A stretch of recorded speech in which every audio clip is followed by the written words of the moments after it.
Welcome to this session on the 25th anniversary for opening the CTBT for signature. In this session, we'll focus on on-site inspection. My name is Aled Rollins. I'm a remote sensing officer in the on-site inspection division.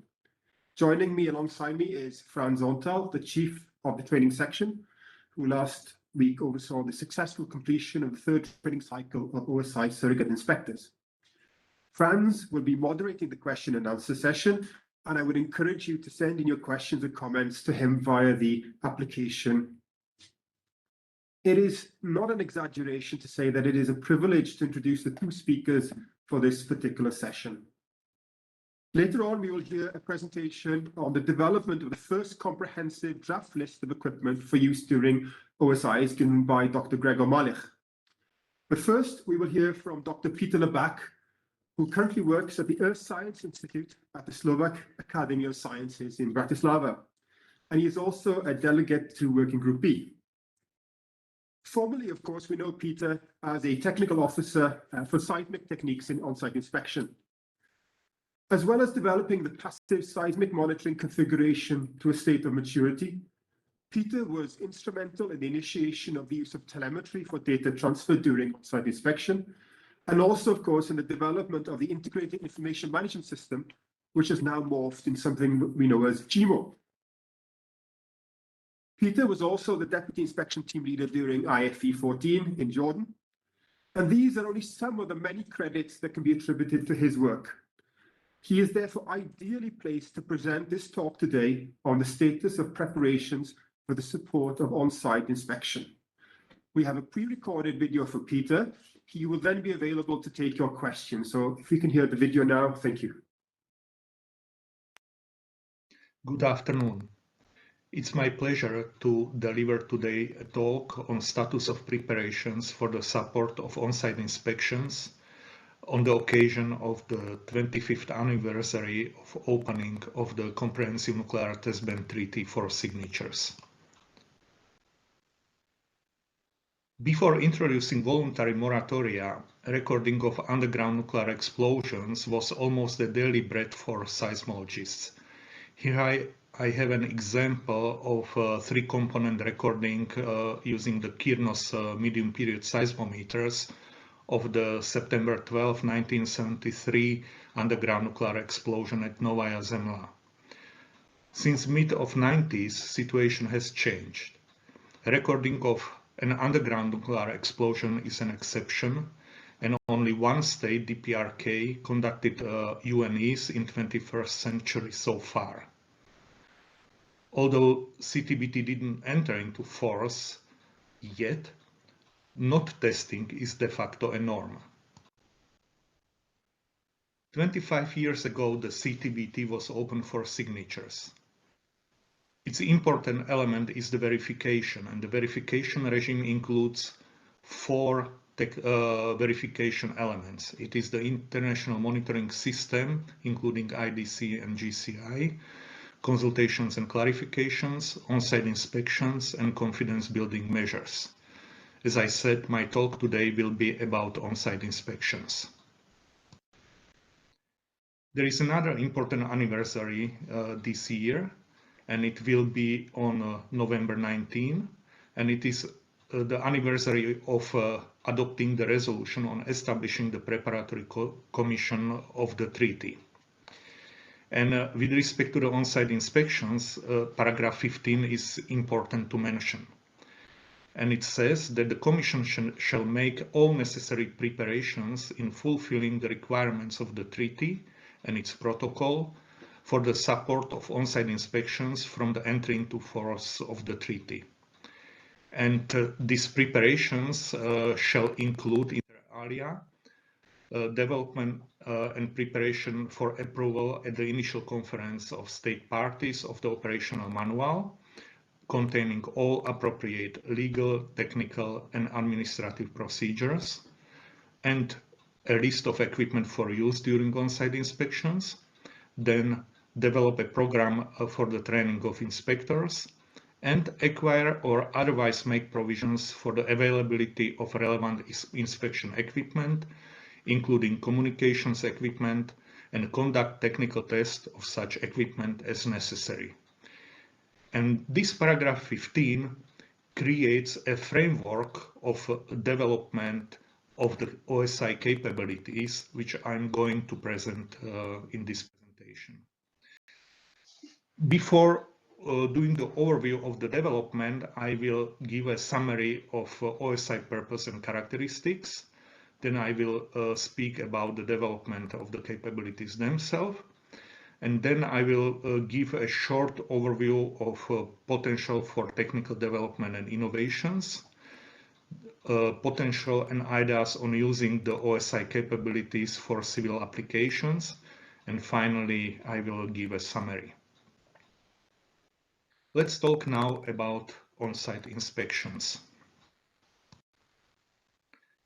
The purpose and the sole purpose of the on-site inspections is given in the Article 4, Para 35, and it is to clarify whether a nuclear weapon test explosion or any other nuclear explosion has been carried out in violation of the Article 1 of the treaty. And also, to the extent possible, gather any facts which might assist in identifying any possible violator. It's important to mention that on-site inspections are a final verification measure specified by the treaty. They represent a balance between credible verification or deterrence on one side and a legitimate national security interests on the other side. Each state party has the right to request an on-site inspection.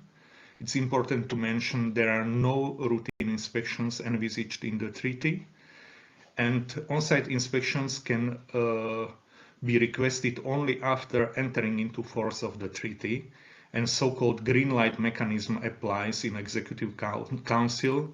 In this particular case, at least 30 affirmative votes out of 51 must vote for conducting the inspection. Unlike to the International Atomic Energy Agency, or OPCW, there is no standing inspectorate envisaged. On the other hand, inspection team size for an on-site inspection is up to 40. Expected duration of an inspection is up to 130 days. It includes all inspection phases. This means initial, continuation, and extension phases. Inspection area can cover up to 1,000 square kilometers, and only approved equipment can be used by the inspection team during inspections. Another important aspect of on-site inspections are timelines. From the moment of receiving the request, and if we assume that the inspection is approved by the Executive Council, it is only 6 days to launch an inspection. It includes inter alia activation of the Operations Support Center, mobilization of the inspection team personnel, preparation of the equipment for shipment, preparation of the initial inspection plan, and deployment of the inspection team to the point of entry. Another important phase is the pre-inspection phase that can last not more 72 hours, 36 of them at the point of entry and another 36 at the base of operation to set it up, and includes many procedural elements starting from handover of the mandate, presentation of the initial inspection plan and a logistic support plan, point of entry check of the equipment, and then transfer to the base of operation and its setup, and declaring the operational readiness. Then we have the on-site inspection itself that can last up to 130 days, as I said before. From the timelines are counted from the approval of the OSI request. And then another and final part of the inspection are the post-inspection activities, where the finalization of the preliminary findings document is the most important activity, and then the other activities related to the IT recovery happen in this phase as well. To achieve all these, there are four major elements we need to take into account. And this is the equipment. I mean here core and auxiliary equipment, as it should be later approved by in the list of approved equipment by the initial conference of state parties. Then we can talk about procedures, not only about the treaty and protocol, but also about the operational manual and subsidiary documents developed by the PTS that are included in the quality management system. We can talk about the personnel and training of them. Here we can speak about the training of inspectors and inspection assistants. And finally, it is the infrastructure, in our particular case, operations support center and equipment storage and maintenance facility. To develop on-site inspection capabilities, it is important to understand scenario-dependent observables, to elaborate and outline integrated concept of operations, draft and implement development plans, define equipment specifications, procedures and documentation, draft QMS documentation, and finally define training objectives, plans and training material, and implementing training plans. So let's have a look on them in more details now. Understanding scenario-dependent observables comes from the assumption that it is expected that the explosion is going to be detected either by the international monitoring system or by the national technical means. On the other hand, the moment of the explosion, if it happened, will not have been seen by OSI inspectors. A nuclear explosion, its preparation or post-shot activities are likely to leave signatures on the landscape, no matter if attempts are made to hide them. OSI may occur where the violator may have tried to minimize or cover them up. On the other hand, some signatures can also arise naturally, and some of them are dependent and time-dependent and decay away over time. Anomalies or unusual features of the landscape alone are not nuclear explosion indicator, but should be sought as a basis for further investigation and not regarded as smoking gun. So this means that the proper understanding of relevant observables is necessary condition for adequate development of OSI techniques. Understanding of scenario-dependent observables was primarily focused on the case of underground nuclear explosions in the early stage of development of OSI capabilities. The primary role played here state signatories experts, and their knowledge was provided during the OSI workshops in the period of 1997 to 2000. Their contributions built also on the work of experts at the Conference of Disarmament. And it was pointed out that yield, depth of emplacement, and nature of the geological structure are critical variables in the generation of phenomena such as aftershocks and the underground cavity. The qualitative description of such observables can be distinguished in three types. First, engineered observables. They are linked to the preparation and conduct of the explosion itself. They can be represented by unusual infrastructure in a remote area, for example, security fencing, roads, vehicle tracks, building complexes, trailer park, boreholes, tunnel engineering, stemming material, cables, and so on. Another type of observables are environmental observables that can be seen on the surface, and typical examples of them are crater, collapsings, depressions, rubble mount, red arc, fractures, faults, cracks, and so on. And finally, the third group of observables are related to the subsurface environment, and most known of them are cavity, chimney, damaged lithology like microfracturing, rock hardness variation, spallation, changes in water table, and so on. Another aspect or another type of subsurface observables are the seismic aftershocks and, of course, the radionuclide anomalies. Important aspect to understand in the case of signatures is also their lifetime. Some of the signatures can last a very long time. Typical example is the presence of the underground cavity or chimney, or residual underground radioactivity, surface crater, or letarg. On the other end of relatively short-living signatures are the seismic aftershocks, or some noble gases, or like xenon-133 or argon-137. Of course, some of the signatures can be hidden or minimized, and these are surface changes or human-generated artifacts, as I mentioned them before.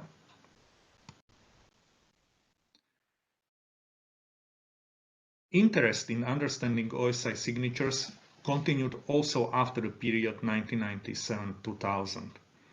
And respective research was focused on deeper understanding of physical phenomena that might help detecting the UNE's related signatures.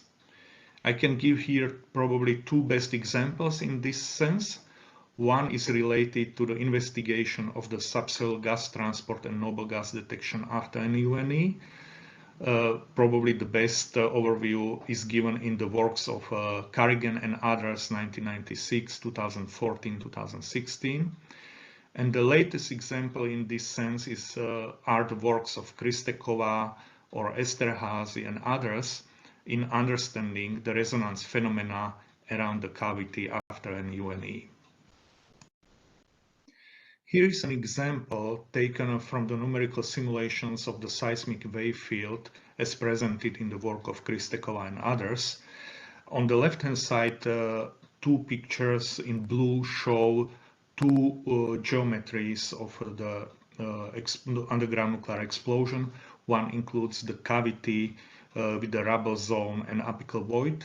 The other one, the cavity only. The two pictures on the right-hand side show how the presence of them modifies the incident plane wave seismic wave field. Concept of operations for on-site inspections was developed at least on two specific levels. One is the overall inspection team level, and it defines overall approach how to achieve inspection goal. And the other one is the level of application of each inspection technique, taking into account knowledge of relevant signatures. CONOPS is important because it describes the user, organization, mission, and objectives from an integrated system point of view, and is used to communicate overall quantitative and qualitative system characterization to the stakeholders. Let's have a look a little bit more on the concept of operations for OSI. Similarly as signatures after an UNE, it was initially addressed mainly during the period of 1997 to 2000.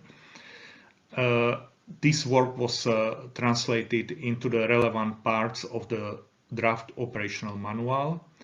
And later, PTS continued the work on concept of operation. I can give here two specific examples from the last period, and this is the introduction of the informational-led search and concept of inspection team functionality and manual of application of OSI techniques. Concept of operations for particular inspection techniques may change in time. I can give here an example of the CONOPS for passive seismological monitoring for aftershocks. During the first OSI workshop in 1997, it was said that if observed, aftershocks would allow to narrow down the search area and will perhaps allow discrimination and location of an underground nuclear explosion event using the waveform characteristics of its aftershocks and their location. It was need for a defined target area that would be covered by seismic network, and it was proposed that some 10 to 24 three-component seismic stations could monitor an area of around 1,000 square kilometers inside the inspection area. The concept of an initial reconnaissance was also introduced, and it included an idea to install 10 to 15 stations for detection, and then if aftershocks are detected, additional remote stations should be deployed to refine the location and improve discrimination between the different types of waveforms.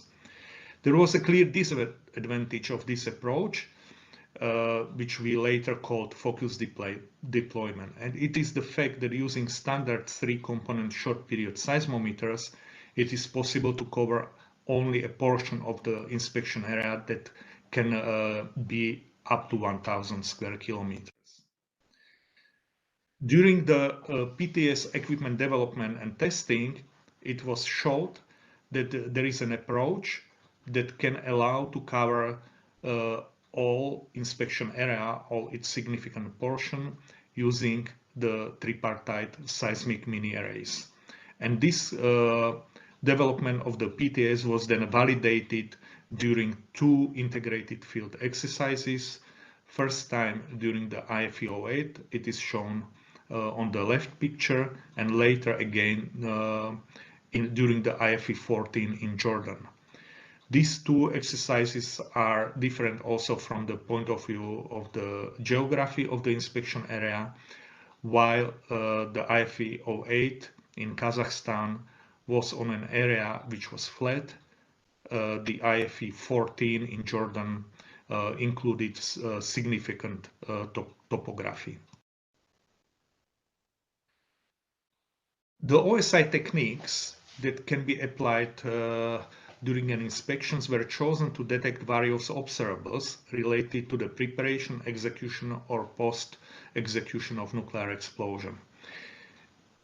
As I mentioned, they can be linked to the visual observations, radionuclide isotopic observations, or geophysical cues, including seismic events. Of course, their occurrence or detectability depends on environment, emplacement, yield, and purpose of the inspection. It is also important to note that not all of them will appear in all cases. Some of them also can arise naturally or for reason not linked to a nuclear explosion. Inspection activities and techniques, as they are listed in the Treaty Protocol Part 2, para 69 to 70, include techniques that can be used starting from initial period. These are position finding, visual observations, video and still photography, multispectral imaging, measurements of level of radioactivity using gamma radiation monitoring and energy resolution analysis, environmental sampling and analysis, and passive seismological monitoring. And starting from continuation period, additional inspection activities and techniques can be used. They include resonance seismometry, active seismic surveys, magnetic field mapping, gravitational field mapping, ground penetrating radar, and electrical conductivity measurements. After additional approval by Executive Council, drilling can be conducted as well. From the point of view of coverage, the initial period techniques usually cover either the whole inspection area or its substantial part, while the continuation period techniques are able to cover only relatively small part of the inspection area. From the point of view of intrusiveness, if we have a look on the same techniques, initial period techniques are usually considered to be less intrusive, while continuation period techniques are more intrusive.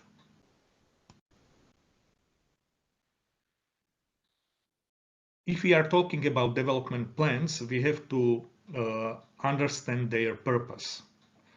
The development plans contribute to the development of OSI methodology, concept of operations, equipment specifications, training program, and documentations.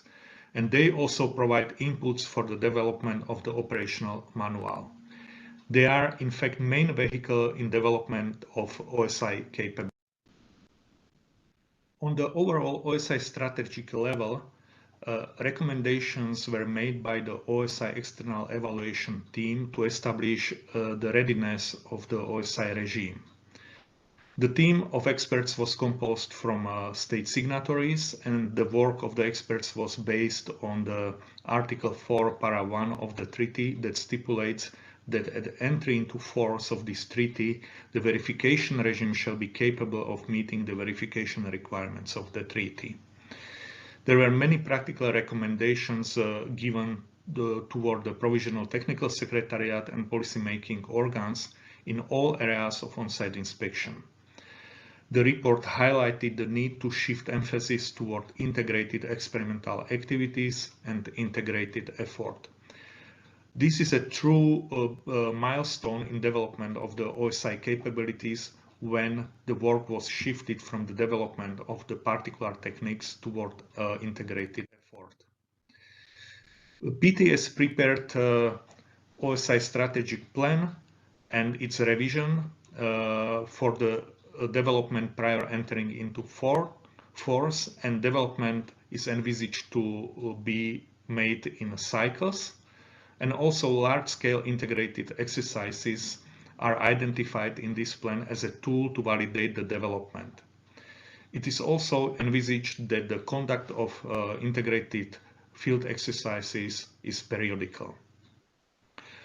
First of these integrated field exercises was the IFE-08 in Kazakhstan in 2008, and the review and follow-up process after the exercise, that was equally important as the exercise itself, resulted into the drafting of a first integrated OSI action plan, and this happened in 2009. The aim of the plan was to set out a strategic framework for further development of OSI capabilities till 2006. Integrated field exercise in Jordan in 2014 allowed to validate development of OSI capabilities in an event with a scientifically credible scenario. And naturally, again, the review and follow-up process resulted into the drafting of new OSI action plan for the period of 2016 to 2019. Of course, pandemic of the COVID-19 had an impact on the validation of the results of the development after the IFE-14 that was envisaged to happen during the set of build-up exercises, and therefore the PTS had to find alternative approaches how to validate the results of the OSI Action Plan 2016-2019. On the overall OSI strategic level, it is important to note that PTS developed also conceptual, strategic, and policy documents in many areas of the OSI. This includes physical security, information security, health and safety, headquarters support during OSI, operationalization in different environments, potential use of third-party contracts and standing arrangements in support of OSI, quality management system, and application of OSI techniques. Let's have a look now on the particular OSI technique level from the perspective of development plans, including testing. Here we have again example for passive seismological monitoring for aftershocks, where the development basically covered the whole period from 1997 till now. The main vehicle for development were meetings such as OSI workshops, expert meetings, then tests such field tests of a specific aspect of passive seismological monitoring, or directed exercises where several aspects of the technique were tested together, and finally the integrated field exercises. And of course, all these activities resulted in various types of reports, such as workshop reports, specifications of equipment or other plans. So the picture shows all significant events that are related to the development of this particular technique. And basically, you can see the combination of all the types of events I mentioned in development of passive seismological monitoring for aftershocks. Here we have another example that is for the probably at the moment least developed technique, and this is the resonance seismometry. On one side, we had the knowledge provided by experts from state signatories around 1999 and 2000, and then only after IFE 14 there was a development of resonance seismometry included in the second OSI action plan from 2016 to 2019. These two examples show clearly that not all OSI techniques are at the moment on the same level of development, and this is very important to have in mind in further considerations of the development plans and testing for further development of OSI capabilities. Each of the events that was shown on the previous two slides includes many steps that are important in its preparation and conduct. It is the definition of the scope, objectives, expected outcome, and output. Here we have an example for field test of geophysical techniques for deep applications in Hungary in 2019, where it was important to understand the target environment and what is the target for the measurements. Then there was a set of plans for organizing and preparation of the measurements. The next phase was the conduct of the measurements themselves, processing of the data, and finally it was prepared the report from the field test to summarize achievements from the field test and from the testing of all geophysical, seismic and non-seismic techniques for deep applications. There are some key cross-cutting elements of OSI that are part of the development and testing, and here is one of them. This is the data flow management.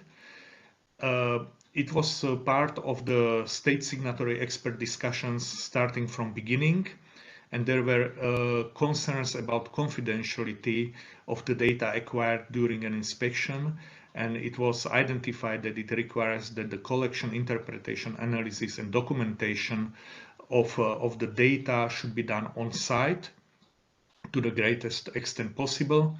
Field analysis also allows for more dynamic approach to the inspection and for survey parameters to be updated in the field. Also, the aspects of the authentication of the measured data was identified as one important element of the data flow management, and it was pointed out that it should be developed for on-site inspections. Following basic principles were then further elaborated also during the second OSI workshop for the overall IT data management, and it included that the processing of all data should happen in the base of operation. All data collected, activities performed, and methodologies applied shall be fully documented. Authenticity of the data shall be ensured. Information data security measures shall be developed. Georeferencing of all collected data and processed data was identified to be necessary. It was also envisaged already from beginning that both automatic and manual data processing shall be carried out in the base of operation. An aspect of integration of all data from all inspection techniques applied must happen during an inspection as well. So you see that now we understand all these principles as very natural, but it was very important that they were identified already at the beginning of the development of the OSI capabilities. One important aspect I mentioned before was the georeferencing, and I have here two examples. First time the GIS was used already in 2002 during field exercise that was on the level of 50% scale of an on-site inspection. This is the left-hand side picture that documents the use of GIS at that time. There was a new concept of data flow management introduced after IFE 08 and tested during the IFE 14. And after IFE 14, new tool for data flow management was developed. It's called GMO. The right-hand side pictures show both the infrastructure and the graphical user interface for data flow management. It is important to note that the data flow management is covered also in the draft operational manual. Another important aspect of the development of the OSI capabilities is the equipment set. In addition to the purchases of the equipment by the Provisional Technical Secretariat, substantial contribution to the equipment set was made also by state signatories. My list is non-exhaustive, but from the point of view of equipment, the highlights are the contributions of Canada for airborne gamma radiation monitoring equipment, China for the development of the Argon-37 field laboratory system, the contribution of EU for a base of operation equipment and airborne equipment for multispectral imaging, and of course the regular support of projects using the EU Council decisions. Then in the case of United Kingdom, it is the radionuclide field laboratory housing, and in the case of United States, a long-term rent of radionuclide sampling equipment, both for particulates and subsoil gas sampling for IFE 14. Another important contribution of state signatories is also in the field of expertise. Here I can give again a non-exhaustive list of contributions from France, Russian Federation, United Kingdom, and the United States. Currently available set of equipment covers most of the OSI techniques.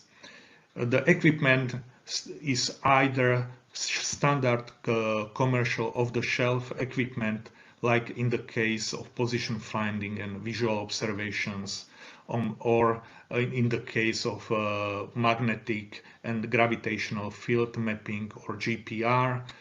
In the case of other techniques, a lot of in-house development or development that is specific for OSI had to happen. This is particularly the case of environmental sampling and analysis.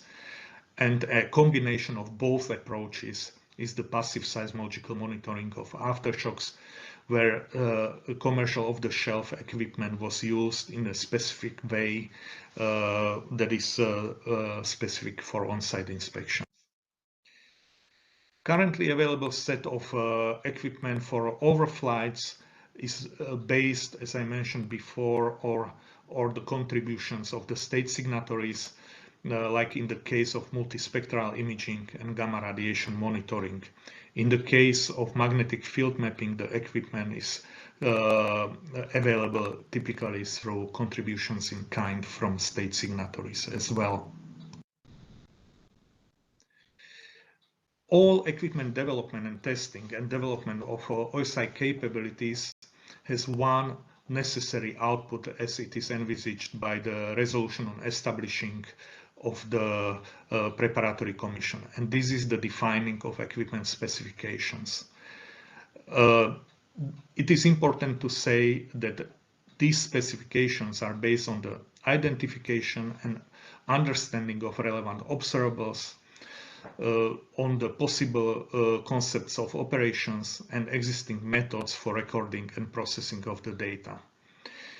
As in many other cases I mentioned before, the initial ideas on the equipment specifications were provided by the state signatory experts, and later the work was taken over by the Provisional Technical Secretariat, and after the IFE 08, the OSI Workshop 18 in 2010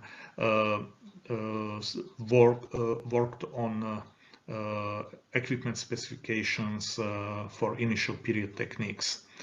Also, the state signatories were involved in this phase, and the task leader paper for 40 summarized the status of discussions at the time and presented the proposal for the format and structure of the inspection list.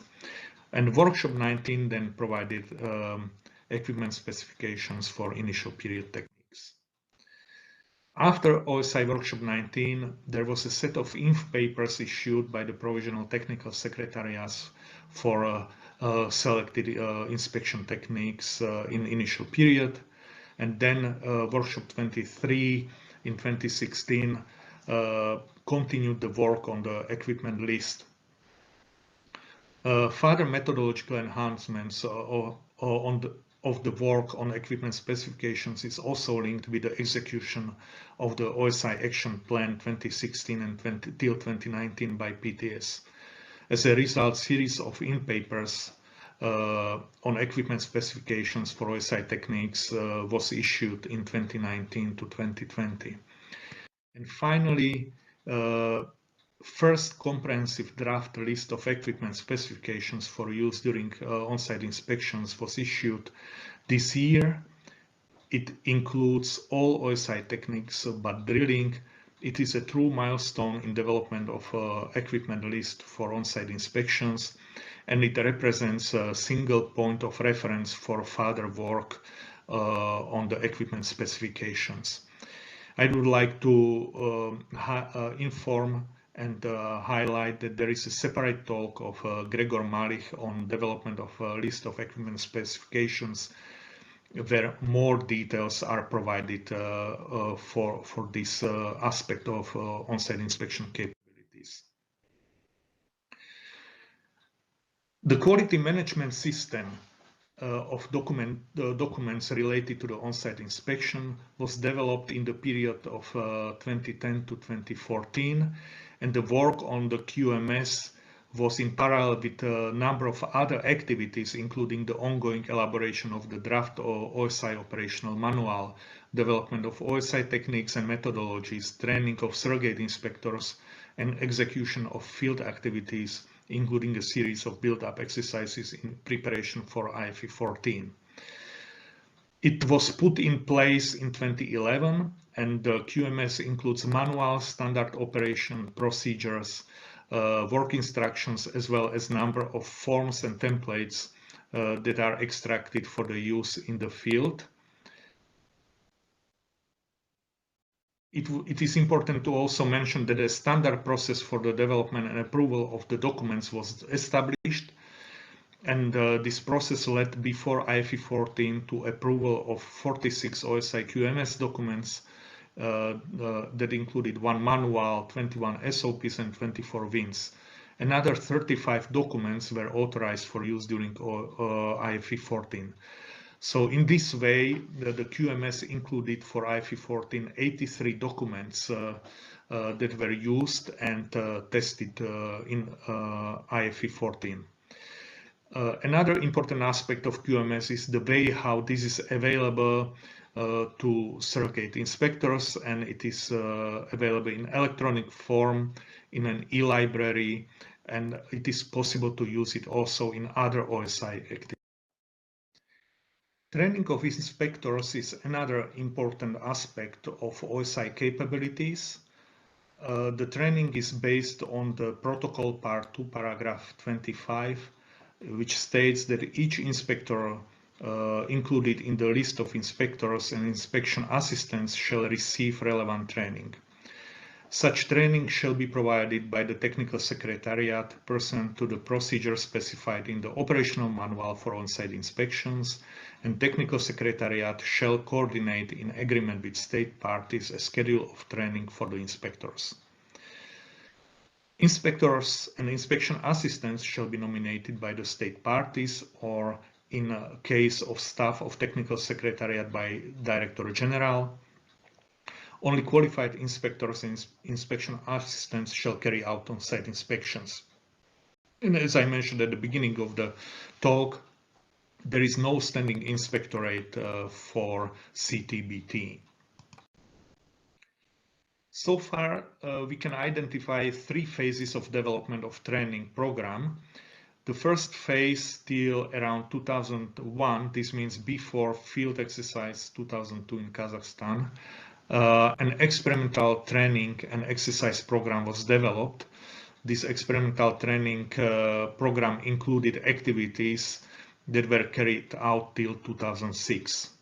Second phase of development covered the long-range training plan mainly for the period before IFE 08, and the third phase included the testing and adjustment of the training program in closed cycles, and it covers the period after IFE 08.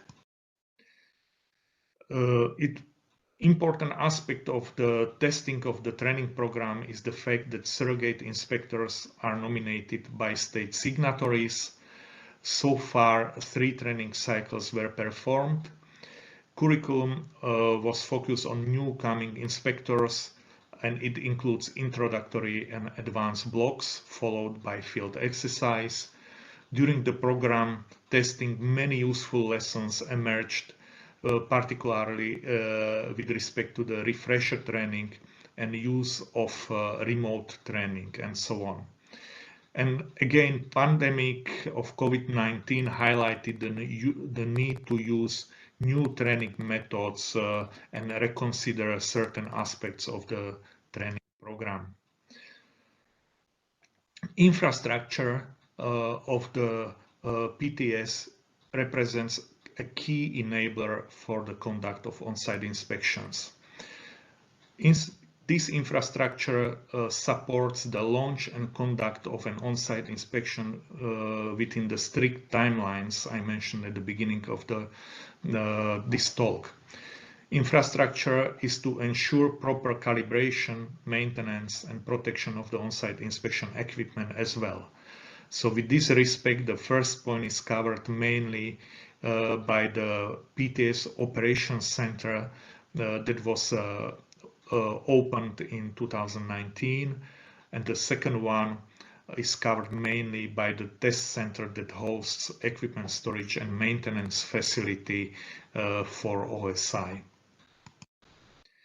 Another key infrastructure is the infrastructure that is required in the field, that includes mainly the communication equipment and auxiliary equipment.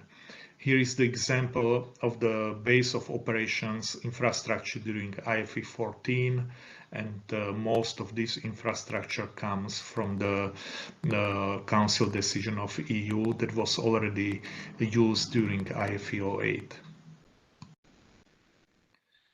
Before I will make the summary of this presentation, allow me to address the potential for technical developments and innovations. There are some techniques that still needs to be developed for OSIs, particularly in the case of UNIs, it is the resonance seismometry, active seismic surveys and drilling. And of course, there is a need to finalize the development cycle of other existing techniques that are under development. On the other hand, there is a room for development of equipment that increases efficiency and efficacy of conducting OSIs. And this is the use of field data transmission system that is based on LTE technology for more techniques than it is now. At the moment, this system is used mainly for passive seismic monitoring for aftershocks. Some tests indicate that this system is capable to transmit in parallel several data from several OSI techniques. It is also possible to explore opportunities for use of remotely controlled measurement platforms, and also the use of integrated measurement platforms for several techniques at the same time. Another aspect of possible technical development and innovations is related to the conduct of on-site inspections in other environmental conditions than standard conditions. And another aspect of possible development of OSI in the future is the conduct of on-site inspections in environments that are other than underground. Another point to consider is also the potential of OSI capabilities for use for civil applications. Civil applications are known so far in the context of IMS and IDC, but the current status of development of OSI capabilities allows to consider the use of OSI capabilities also for civil applications. Many OSI technologies are unique.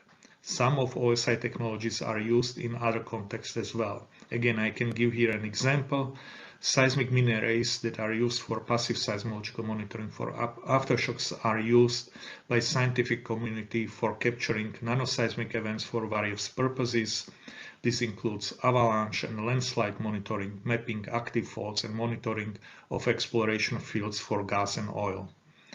Civil and scientific applications can be seen as additional opportunity, additional to the well-developed system of field, directed and integrated field exercises for developing, testing, or validating of OSI capabilities.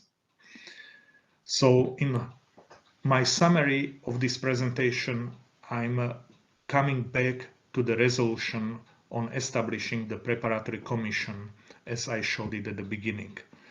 So with respect to the development and preparation for the approval at the initial conference of state parties, the operational manual and all appropriate legal, technical and administrative procedures are well in progress.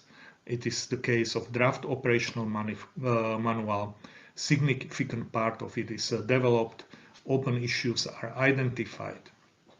PTS strategic, policy and QMS documents that are subsidiary documents below the operational manual are covering key aspects of OSI and key aspects of OSI capabilities. There is a first comprehensive draft list of equipment available, and it is based on extensive development and testing. There is a training program developed and tested in 3 closed training cycles. Available roster of surrogate inspectors with possible new coming trainees allows to validate and adjust the training program as development of OSI capabilities will continue in the future. There is also an equipment set for development and testing available for most of the OSI techniques for the case of normal environmental conditions. There are areas of further development of OSI capabilities from the science and technology point of view. Those are primarily focused on increase of efficiency and efficacy of OSI capabilities for the case of UNEs, on the possible development of capabilities to conduct OSIs in other than standard environmental conditions, and development of capabilities to conduct OSIs in environments other than underground. And there is a potential of use of existing OSI capabilities for various civil applications. Such applications may have potential to contribute to the development of OSI capabilities. At the end of my talk, allow me to acknowledge the work of all PTS staff who contributed to the development of OSI capabilities. This includes all past and present staff of OSI division and also other divisions. And also allow me to acknowledge the work of state signatories for their permanent support to the development of OSI capabilities in all forms. This includes administrative, technical, personnel, and other resources that state signatories made available to help the PTS in development of OSI capabilities in past 25 years. Thank you for your attention. Peter, thank you very much for that comprehensive review of on-site inspection. You covered a lot of ground, and we now have some nice questions for you to answer. So I'm going to pass the microphone to Franz, who will ask you some questions. Thank you very much. Thank you, Alice. Peter, we have 4 questions. The first 2 questions seem to relate to new developments in OSI techniques, so I'll ask them as one. So the first two questions are there any new measures or developments in techniques for the verification in the CTBT after 25 years? And in a related question, is it possible to update the treaty so that other techniques can be used during an OSI? Over to you. Okay, so hello again, and thank you for the questions, and thank you for all questions that were posed during the talk. So currently, before entering into force, a list of techniques is defined and cannot be changed. On the other hand, we can develop how to apply them and also to develop and test the equipment. The situation, on the other hand, can change after entering into force, and Article 8 envisages and allows to review the operation and effectiveness of the treaty. And here I see the room for the possible update of the list of activities and techniques also in the protocol part 2 para 69. But again, this cannot happen earlier than 10 years after entering into force of the treaty.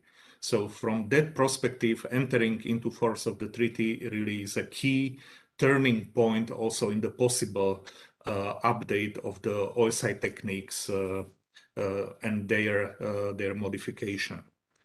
There was also a question from Harry Miley and on the possible new techniques that is in line basically with these first two questions. And there are some techniques that are not new but are not listed in the para 69 like INSAR, but there is a lot of inspiration on possible new techniques and new approaches from past SNTs and this SNT as well. I can give only two examples. There were many talks on the previous SNT, on the past UNEs on DPRK, and they showed very nice integrated approach in identification and location of the area of the conduct of the explosion. Another good example would be the application of gamma radiation monitoring on the surface in an area that is not accessible. And the third example in that sense would be the discussions related, for example, to the closure of the Punggye area. They all stimulated interesting discussion, which techniques can be applied and which new techniques can be applied in the future.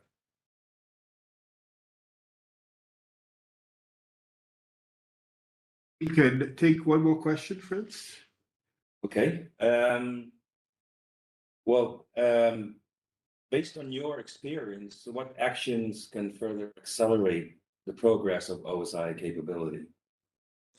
Well, this is a very interesting and very good question, and I will link it to the pandemic, because on one side, pandemic created a lot of difficulties to us or to the technical secretariat how to test in an integrated way the developed OSI techniques. But on the other hand, it also showed us new ways that are online, for example, for training, but still at the end of the day, we need to come back to the physical integrated development and testing of OSI techniques.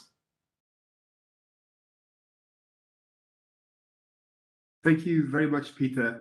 I'd like you to stay online till the end of the session, just in case you have more questions we can come back to. But thank you very much for your input in the meantime.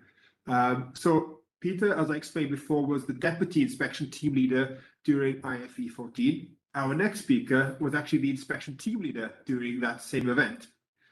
Until a few days ago, Dr. Gregor Malich was the Section Chief for the Equipment Section in OSI. He oversaw many notable achievements during his time as Chief, including the delivery of several action plan projects and the development of an application that serves as an inventory of deployable equipment to meet the requirements of paragraph 38 of the protocol. His presentation today will focus on the development of the first comprehensive draft list of equipment for use during on-site inspections. The publication of this list earlier this year marked an important landmark in the development of OSI equipment and crystallizes Gregor's achievements as Section Chief. We will now run this presentation as a video, and then we'll come back for some live questions to Gregor later on. Thank you very much. Good day to all of you, and thank you for your interest in this presentation at SNT 2021. My name is Gregor Malich, and for the last 7 years, I have been the chief of the section within the Commission's on-site inspection division that deals with the development of the inspection techniques and its deployment. My talk is on the list of equipment for use during on-site inspections. I will refer to this list also as OSI equipment list. And the talk also covers the development of this list to date. I proposed this topic because the Commission presented the first comprehensive draft of this list earlier this year, at least as far as the equipment for the permitted inspection techniques is concerned. And since this is the 25th year after the treaty opened for signature, SNT 2021 appears to be a timely opportunity to reflect on the development of this list and to also consider how changes over time have influenced it. Changes in terms of the work of the Commission and of course in terms of science and technology. During the next 20 minutes or so, I will provide an understanding of the list so that there is a common understanding of what we are talking about. I will talk you through the progression of identifying and proposing equipment specifications for inclusion in the list since the beginning of the organization.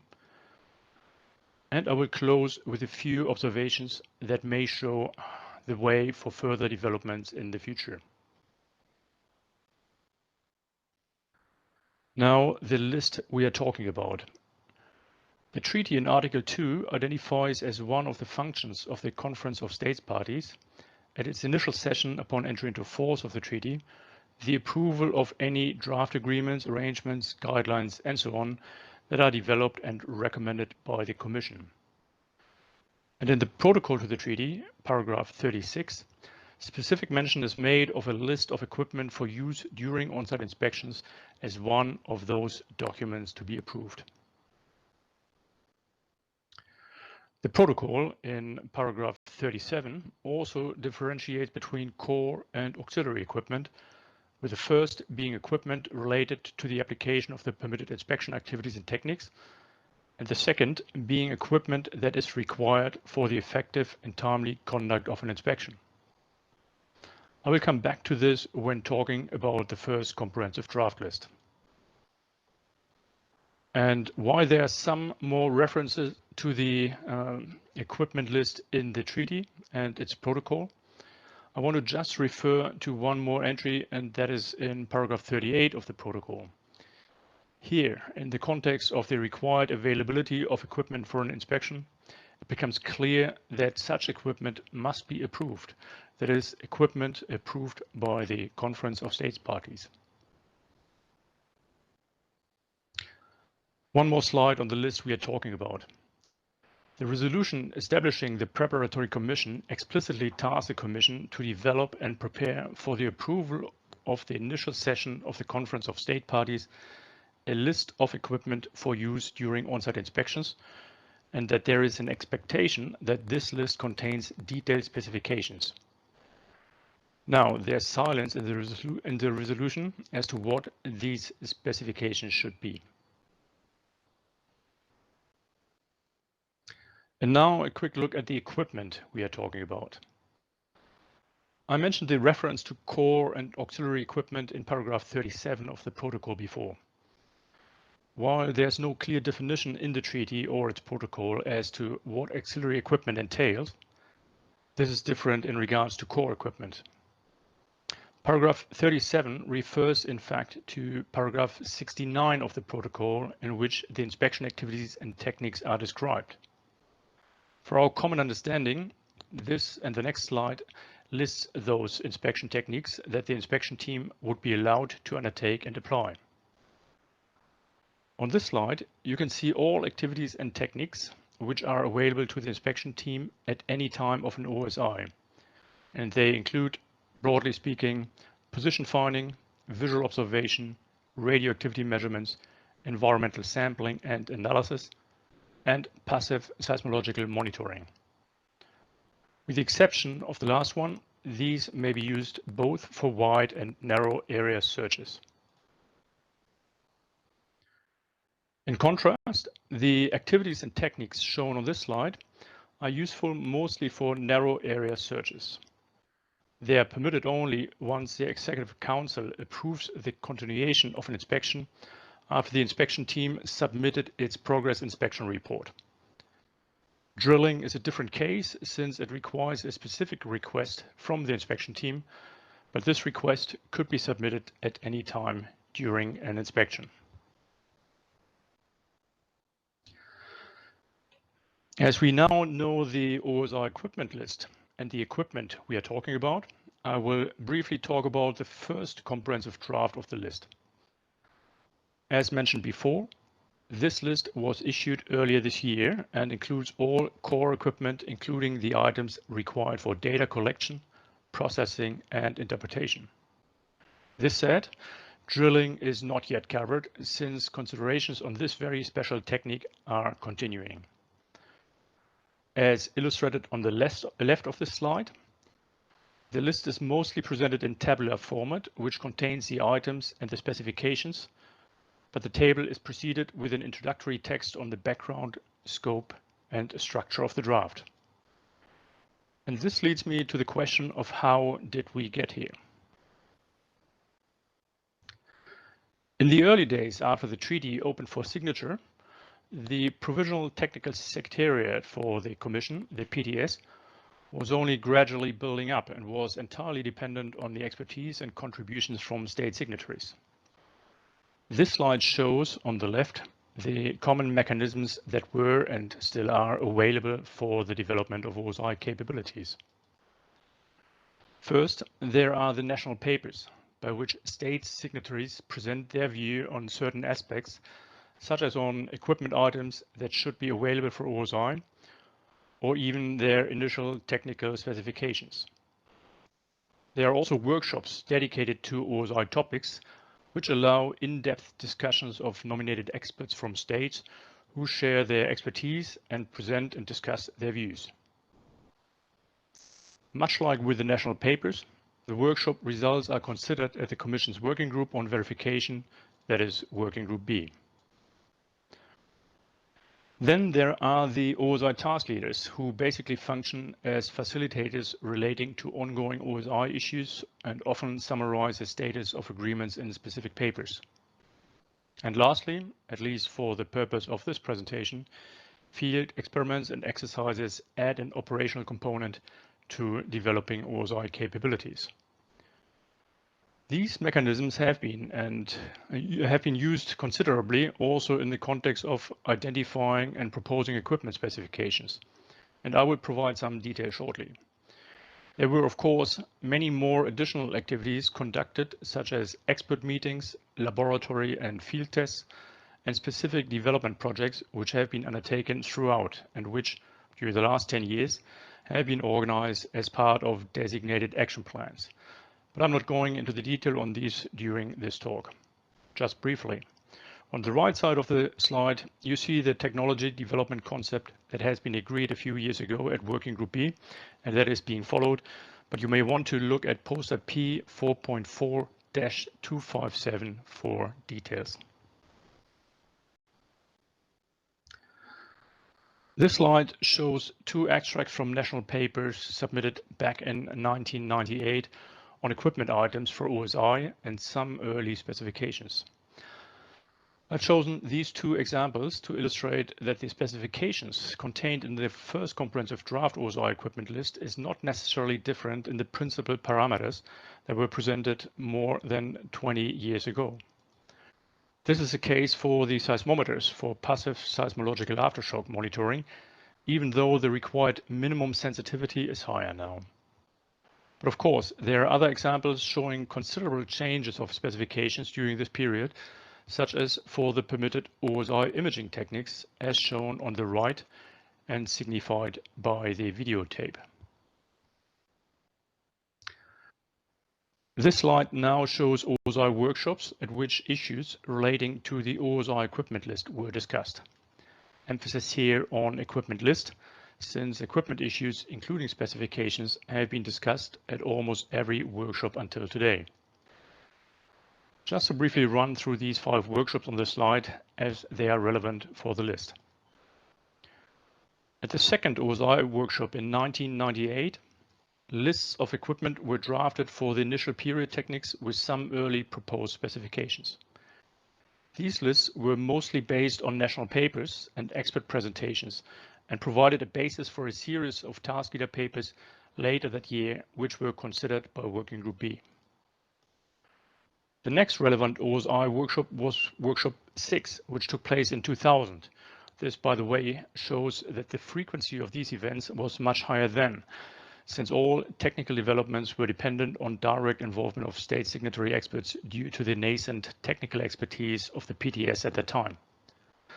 So in the area of the inspection techniques, the presentations and discussions of this workshop focus on the functional and operational requirements and specifications for equipment relating to overflights and those techniques that are permitted only during the continuation period of an OSI. As such, this workshop complemented the earlier lists of equipment for initial period inspection techniques, and this was done in a very systematic and structured manner, even though requirements and specifications were often kept qualitative. A significant step towards the OSI equipment list was OSI Workshop 18, 10 years later in 2010, because unlike the first lists, which basically served to identify equipment for testing and training purposes, this time the list of equipment for use during OSIs, as per the treaty, was considered.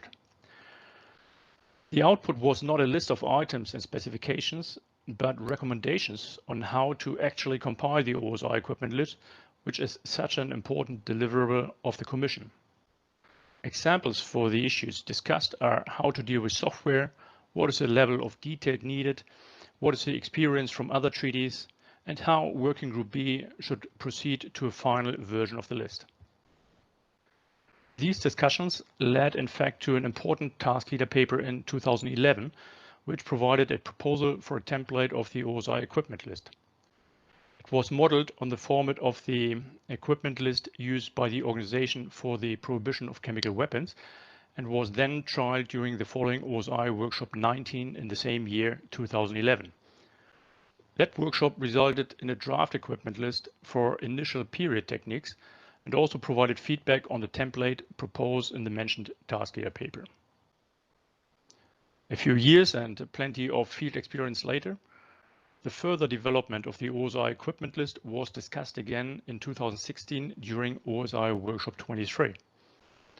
It was the first workshop to address almost all OSI techniques, with the exception of drilling, in a detailed and comprehensive manner, and there were also substantial discussions on the structure and content of the list.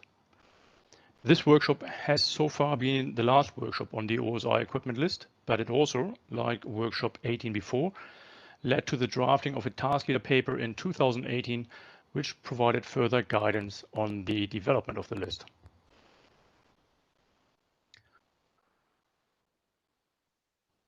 The early task leader papers in 1998 and 1999 were mostly a compilation of proposed equipment items with few or only basic specifications, which were revised as more national papers were submitted and workshop discussions held.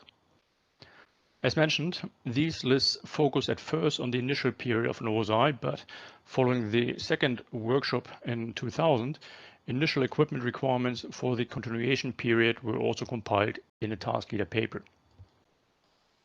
Then, in 2006, a task leader paper was issued that contained possible updates to the earlier lists of items due to technological advances, notably in digital photography, and obsolescence of earlier equipment, which for the first time highlighted the importance of technology refreshment and foresight. The two other task leader papers on the slide, those in 2011 and 2018, have been mentioned before, and they are significant since they specifically tackle the issue of the actual development of the equipment list to be approved at the first conference of the state parties. I would like to give you a quick look at the second of these papers, the so-called TL4-47, as it served as a blueprint for the first comprehensive draft list. Now, this task leader paper summarizes the previous efforts on the proposal of equipment specifications and on the drafting of the OSI equipment list. And it presents not just a revised structure and template of the list, but also the definition of the terms used in this template, as you can see on these two tables here.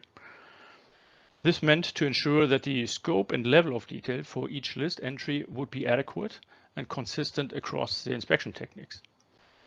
Following this task leader paper, Working Group B encouraged the Commission to produce a consolidated first comprehensive draft OSI equipment list, which covers all inspection technique except drilling, as this technique requires further development. So TL4-47 provided in 2018 the guidance and template that was used to ultimately publish the first comprehensive draft list. Now, before summarizing the overall development of the draft, let me provide you with a short overview of the OSI field experiments and exercises which have been conducted to date. The three largest of these are shown in blue, that are the ones in 2002, 2008 and 2014, FEO2, IFE08 and IFE14 respectively. And just as a reminder, the many smaller scale laboratory or field tests are not shown here. Now, all these exercises addressed multiple aspects relating to the development of OSI capabilities, not just equipment. But this is not the issue here. What this slide hopefully does is to show that the Commission has come to prepare for large-scale integrated exercises through a series of smaller scale activities, such as the directed exercises in 2004 to 2007, prior to the first integrated field exercise in 2008.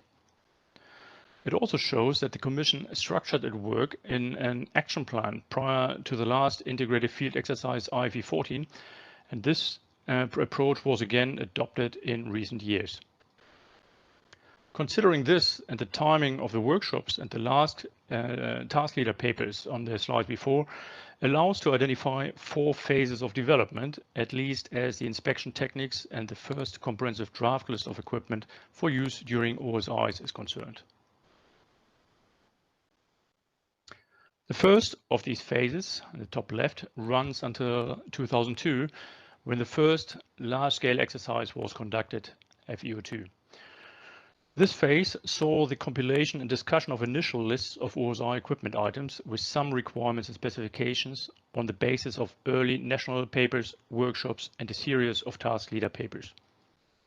The lists allowed acquisition of equipment for testing and training, but operational activities have been conducted only to a limited degree due to the gradual build-up of capabilities of the PTS during this period. The second phase then sees a much more focused development of the inspection techniques, thanks also to the now considerably increased capabilities of the Secretariat, when also specific development projects for unique equipment, such as the deployable noble gas systems, began. During this phase, more consideration was given also to scientific and technological developments, and the field testing and exercising considered more and more the integration of the developing capabilities on the basis of realistic scenarios. This phase concluded with the first integrated field exercise in Kazakhstan, IFE08, in 2008. The third phase started with a systematic analysis of lessons from this exercise and with the decision to approach further developments in a more coordinated manner through a designated OSI action plan. Also, as discussed before, rather than just reviewing lists of equipment and their specifications for testing and training, thorough discussions began on the development and initial drafting of the required OSI equipment list. The largest OSI field exercise to date, that is IFE14 in Jordan, concluded this phase and provided the input for the current phase of development. Now, this current phase began, like the previous, with a systematic review of lessons from a large-scale field exercise, this time IFE14, and it led to the adoption of a systematic approach to technique development and the OSI equipment list, as discussed at Working Group B in 2015. Thereafter, a workshop and a task leader paper specifically on the OSI equipment list resulted in a revised structure and content of the list, and the PTS compiled the first comprehensive draft accordingly after implementation of a number of technical projects within the framework of a new action plan, which was completed at the end of 2019. Coming towards the end of this talk, where to from here? Two issues come to mind. First, the substance of the draft list of equipment for use during OSIs. As has been experienced in due course of the establishment of OSI capabilities since the beginning of the organization, scientific and technological advances need to be considered. The first comprehensive draft of the list, if compared to the earlier equipment lists, clearly reflect this, and such advances do not stop. For example, we saw during the last 20 years or so the digital transformation of techniques, data, and processes. We have seen earlier the use of magnetic tape to record seismic data and of videotape for recording visual data, but digitalization is more than just replacing equipment. There are immensely increased recording and transfer capacities of data, even wireless, which is important when large data sets are generated, such as with the imaging techniques. And we saw a dramatic increase in computing power, which helps in data processing and may help also in the selection of measurement and sampling points through modeling or the interpretation of collected data. Also, advances in information technology, such as blockchain and other distributed ledger technologies, might offer solutions for OSI, such as in the context of robust, secure, and credible authentication of data. This is essential for the credibility of the work of the inspection team. We already consider innovative materials and automation in the context of noble gas sampling and separation, and all of this shows that the PTS must stay abreast of developments mainly for three reasons. First, to improve detection capabilities as required in line with the mandate of an OSI. Second, to fill gaps on the list, such as in relation to appropriate means of addressing measurement restrictions and drilling. And third, and maybe most importantly, to gain efficiencies and reduce workload of inspectors, given the time and human resources that are restricted as part of the treaty provisions. The potential of using remotely controlled measurement platforms to aid this is already being studied for OSI. And the second aspect for future consideration relates to the process towards a final draft of the OSI equipment list. This diagram shows the process of how we got here following the most recent workshop and task leader paper relevant for the list. There was OSI workshop 23 and task leader paper 4-47. The first comprehensive draft in the center of the slide is not the end point. No question, it is a significant milestone, but there's more to be done. The details of the draft list should be discussed in depth again with national experts, and for this, one or more workshops might again provide a suitable format. We are currently thinking about the workshop 25 being held in 2022 on this topic. Now, while the focus has been on core equipment, the equipment for drilling and auxiliary equipment need to be added.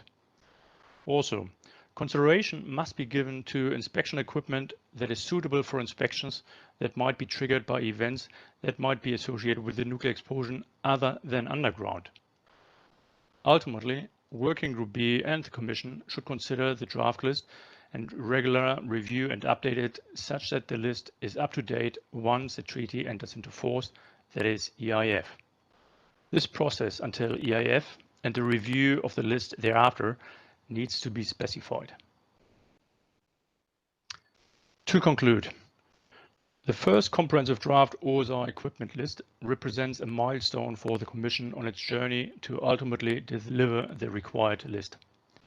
As it is now, and as Peter Labac said before, it conveniently and importantly serves as a single point of reference for future work on the list. The progression of identifying and proposing equipment specifications has been driven by multinational collaboration and advances in science and technology vis-à-vis the needs deriving from the provisions of the CTBTO on OSI. For this, state signatories' experience, expertise, and contributions are essential. And finally, the observations point to the need for regular review and update of the list and the approval of these updates before and after EIF. For this, a suitable process must be defined and implemented, which, in light of the experience from the last 10 years when the work on the list commenced in OSI Workshop 18, this should involve cycles of testing, refining, exercising, validating, and peer reviewing of developments. Thank you very much. Thank you very much, Gregor, for that presentation. I know it's a topic which is very close to your heart, and I know we greatly appreciate the effort to present and also to create that INF paper with the technical specifications.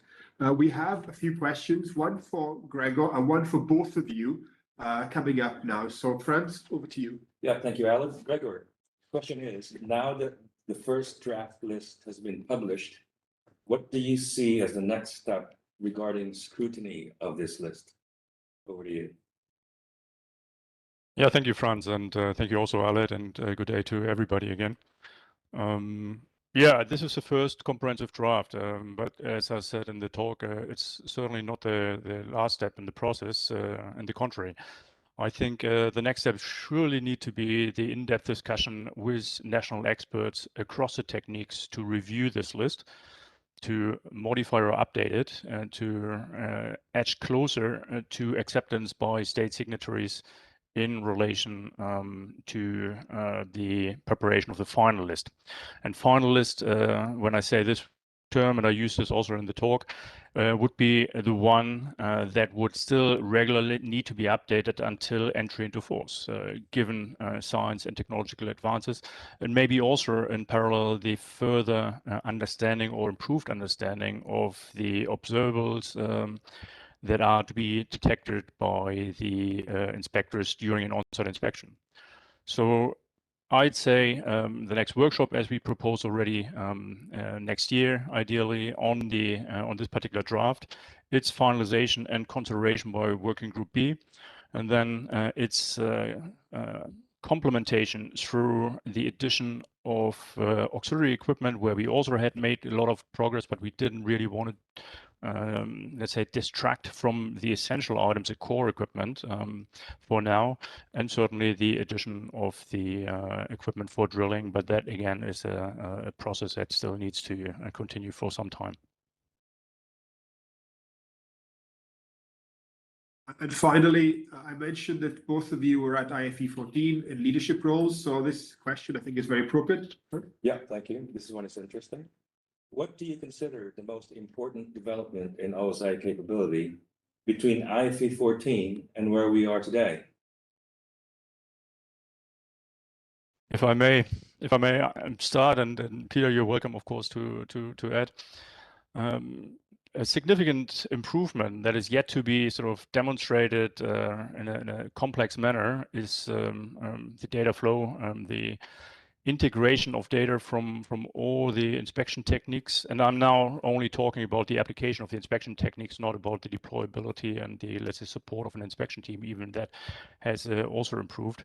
Now it's really the overall concept and implementation of that concept for the data flow. It's a collection of data in the field.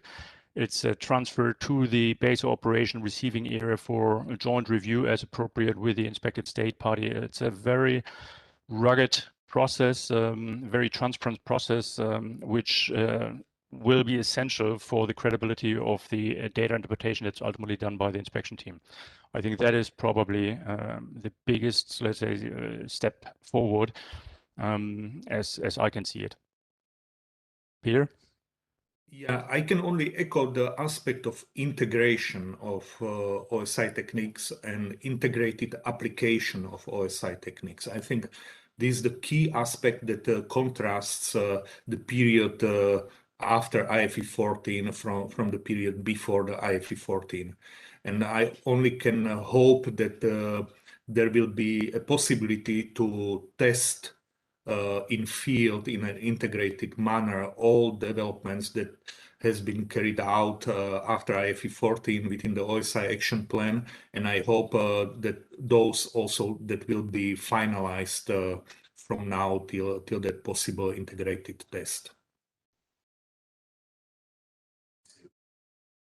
Peter and Gregor, thank you very much for your contributions. They are appreciated.